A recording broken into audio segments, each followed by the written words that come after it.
I'd like to talk to you about knowing what the chords are when you're taking a solo. There seems to be a difference between students who really understand where they are in a song when they're playing lead guitar or when they're playing in general, and those who will solo for a long time and then at the end they just lift their head up and they look around and they are hoping, or they have no idea where they are. It's like as if they've been completely turned around and they've just been soloing indiscriminately over something like this never-ending wave. But I consider soloing more like you're snowboarding down a hill, and things are going to come up. There's going to be trees, there's going to be rocks, there's going to be other people, and you have to navigate it. And that's, to me, soloing is more like that. You're gliding down something and you're adjusting to things that are happening. The reason people are in the camp of not knowing where they are is because they're just losing track. They're having trouble having, two minds. They're having trouble listening to the music and playing the guitar. So I want to help you. If that's you, if you're getting lost when you're soloing, you need to get over that, because you're going to find it really difficult to play the blues in the way you want to play the blues. Because with the blues, with the 12-bar blues, you do have to consider what the chords are as they go by if you want to get out of just playing, the same old minor pentatonic all the time. If you want to apply different things like playing some major pentatonic or hitting some chord tones or playing turnarounds. If you can't play the turnaround if you don't know where you are in the blues, because it happens right in the same spot every time. It always happens on, I think, beat 2 of bar 11. So if you don't know when that is, right, you can't hit that turnaround. So the first thing you have to be able to do to play the blues is you have to be able to visualize the 12 bars of the blues. And the way I see it is I just see 3 big lines, and they each have 4 bars. And as I'm playing the blues, I just know where I am in that because I'm visualizing that and I'm feeling that. And also, when I listen to a blues, it's the same thing. I know where I am. I'm thinking about where I am in the song. So the first thing that you can do to memorize your blues is to simply play rhythm guitar along to a 12-bar blues, right? You just play along to a backing track on YouTube or your favorite song.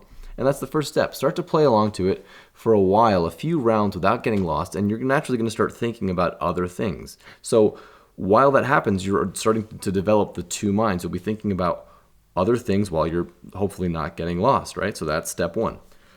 The next thing that you can do is when you're in your car, you can put on that same backing track, take it to your car, drive somewhere, and pretend like you're playing the guitar. Play it in your head and keep track of where you are, so that now you're driving and not hopefully safely, and you're thinking about where are you in the song. So this is active listening, and I really recommend this to my students. So take that same one that you played the guitar over and listen to it in the car, and you're practicing with your head, and you're going to find out as you get better and better at the guitar that the majority of your practicing happens in your head. It happens when you're falling asleep, you're visualizing patterns, you're driving somewhere, you're waiting in line, and you're thinking about licks and you're hearing stuff, and it moves to your mind, from the guitar to your mind. Okay, so now the third thing is we're going to go back to our instrument and we're going to switch between playing rhythm and playing lead. So for example, you might be playing your blues. Let's say it's a quick change. And for bars 3 and 4, I'm going to play a lead. Well, here comes the 4 chord, right? Right, so I kept track of where I was. Back to my lead here. I'm on the 1 chord now. And here's the 5. And the 4 chord. And back to my lead.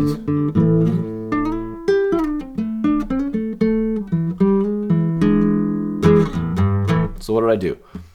I switched between rhythm and lead. I went back and forth. And that, you start to dip your toe into the lead guitar realm while you're playing, while you're keeping part of your other mind in rhythm guitar. So now that duality is happening at the same time. So you're able to start to juggle those things without totally just playing lead the entire time, right? So maybe when you do it the first time, you don't take such a far leap into lead guitar. Maybe you mainly do rhythm, but you say, I'm going to play the turnaround. So you do the whole 12-bar blues, and you just,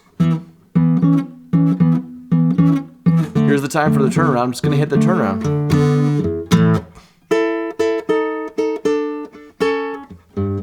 If you can hit that, that's a little bit of lead, right? That's you're dipping your toe into it. So you're 90% in rhythm guitar, and you start to play a little bit of lead. And then you start to go more and more into lead guitar, and eventually you can play just straight up leads, and you'll know where you are in your 12-bar blues. So those three approaches are just playing rhythm guitar for a while, and just being comfortable, being able to play rhythm guitar and not getting lost, right? You start thinking about other things.